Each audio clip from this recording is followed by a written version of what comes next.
कैसे? उम्मीद करते हैं आप लोग ठीक ही होंगे। आइए हम लोग क्लास को धकाधक आगे बढ़ाते हैं। देखिए पिछले वीडियो हम पढ़ा चुके थे त्रिकोणमिति आखिर होता क्या है। त्रिकोणमिति के बारे में बताए थे, लंब, कर्ण और आधार परिभाषा के बारे में बताए थे, और आज हम उससे आगे पढ़ेंगे, अर्थात मतलब सूत्र के बारे में जानेंगे। सबसे पहले हम जानेंगे पाइथागोरस प्रमेय। पाइथागोरस प्रमेय, पाइथागोरस प्रमेय कहने का अर्थ हुआ, देखिए इसका सूत्र होता है कर्ण का वर्ग अन्य दो वर्ग भुजाओं के योग के बराबर होता है। अर्थात कहने का मतलब जो इसका कर्ण है ना, ये दोनों के वर्ग के योग के बराबर होगा। देखिए इसका सूत्र क्या हो जाएगा, कर्ण का वर्ग अन्य दो भुजाओं के वर्ग के योगफल के बराबर होता है, लंब और आधार के योगफल के बराबर होते हैं। तो हो जाएगा लंब स्क्वायर प्लस आधार स्क्वायर। याद होगा आप लोग को क्या बताए थे कर्ण के बारे में। कर्ण को हम इंग्लिश में बोलते हैं हाइपोटेनियस, शॉर्ट फॉर्म में इसको एच हम सूचित करते हैं, एच से। और लंब को बताए थे हम परपेंडिकुलर, जिसे हम पी से सूचित करते हैं। आधार क्या बताए थे, बेस, जिसको हम बी सूचित करते हैं। आइए देखते हैं, तो हम इस प्रकार लिख सकते हैं, देखिए एच का स्क्वायर बराबर पी का स्क्वायर प्लस बी का स्क्वायर। मात्र आपको सिर्फ एक ही फॉर्मूला को याद रखना है, एक ही सूत्र को, बाकी सब निकल जाएगा। देखो तो h बराबर क्या हो जाएगा, आप लोग को बच्चा में ही बता दिया गया होगा कि अगर स्क्वायर अगर बराबर के उस पार जाता है तो रूट बदल जाता है। देखिए तो स्क्वायर को हम बराबर उस पार भेजेंगे, हो जाएगा P square plus B square root under में, ये हो गया। अब देखिए p बराबर ये हो गया कर्ण बराबर सूत्र, क्या हो गया, कर्ण बराबर सूत्र। कर्ण बराबर सूत्र हो गया रूट अंडर लंब स्क्वायर प्लस आधार स्क्वायर। उसके बाद आइए, उसके बाद लंब बराबर सूत्र जानिए, लंब स्क्वायर बराबर लंब स्क्वायर, तो हो जाएगा इसका कर्ण का स्क्वायर माइनस आधार का स्क्वायर। उसी प्रकार हम स्क्वायर उस तरफ भेजेंगे तो हो जाएगा उधर जाके क्या रूट में हो जाएगा। तो लंब बराबर क्या हो जाएगा, कर्ण का स्क्वायर माइनस आधार स्क्वायर रूट अंदर में हो जाएगा।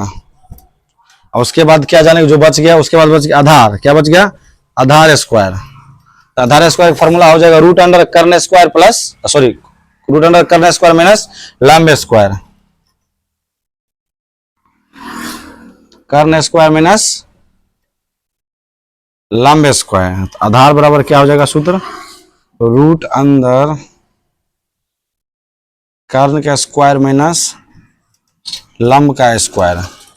आइए एक बार शुरू से हम लोग समझते हैं। देखिए ये समकोण त्रिभुज है, समकोण त्रिभुज सबसे बड़ी भुजा क्या बोलते हैं हम, कर्ण बोलते हैं।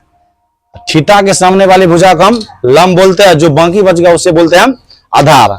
एक बात बताए होंगे पहले आप लोग, याद होगा कि कर्ण हमेशा फिक्स रहता है, परंतु लंब और आधार बदलते रहता है। लंब और आधार का मान कभी फिक्स नहीं रहता। अगर थीटा अगर यहां पर है तो लंब ये हो जाएगा, फॉर एग्जांपल थीटा अगर यहां पर रहेगा तो लंब ये हो जाएगा। तो यह पिछले क्लास में बता चुके, अगर आप लोग नहीं देखे जाकर प्लेलिस्ट वीडियो जाकर देख लीजिए, आप लोग मिलेगा आपको यूट्यूब पर।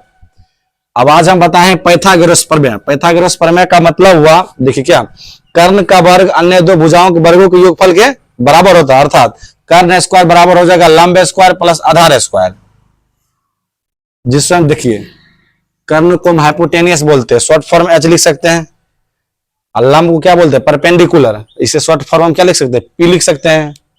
आधार को हम बेस बोलते हैं, इससे शॉर्ट फॉर्म बी लिखे। देखिए सूत्र क्या लिखे, कर्ण स्क्वायर बराबर होता है लंब स्क्वायर प्लस आधार स्क्वायर।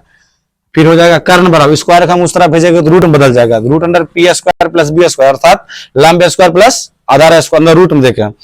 फिर उसी प्रकार हम बताते आधार स्क्वायर का सूत्र, रूट अंडर कर्ण स्क्वायर में से लंब स्क्वायर घटा लेंगे तो क्या हो जाएगा, आधार स्क्वायर का सूत्र निकल जाएगा। फिर आधार का हमको निकालना है तो स्क्वायर उस पर आ जाएगा तो क्या बदल जाएगा, रूट में बदल जाएगा। तो हो जाएगा रूट अंडर कर्ण स्क्वायर माइनस लंब स्क्वायर। उसी प्रकार लंब स्क्वायर सूत्र क्या हो जाएगा, कर्ण स्क्वायर माइनस आधार स्क्वायर। स्क्वायर का हम उस पार भेजेंगे तो क्या हो जाएगा, लंब बराबर रूट अंडर कर्ण स्क्वायर प्लस आधार स्क्वायर। तो आप लोग समझ गए होंगे, अगर आप लोग जहां नहीं समझे तो कमेंट करिए। तो आगे हम लोग पढ़ेंगे त्रिकोणमितीय अनुपात के बारे में। 6 त्रिकोणमितीय अनुपात होता है। देखिए सबसे पहला क्या होता है, साइन थीटा कॉस थीटा, उसके बाद क्या होता है टेन थीटा। ठीक इसका उल्टा देखिए, साइन का उल्टा हो जाएगा कोसेक थीटा, कोसेक थीटा, और कॉस का उल्टा हो जाएगा sec theta, sec theta. Tan का उल्टा हो जाएगा कॉट थीटा। याद रखिए 6 त्रिकोणमितीय अनुपात हम लोग पढ़ेंगे, मात्र हमको 3 ही याद करना, और 3 इसका उल्टा। देखिए साइन का उल्टा क्या हो जाएगा कोसेक थीटा, कॉस का उल्टा सेक थीटा, और टेन का उल्टा कॉट थीटा।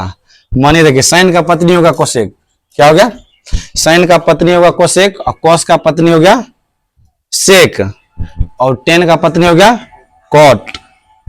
ये हो गया 6 त्रिकोणमितीय अनुपात। लिख लेते देखिए 6 त्रिकोण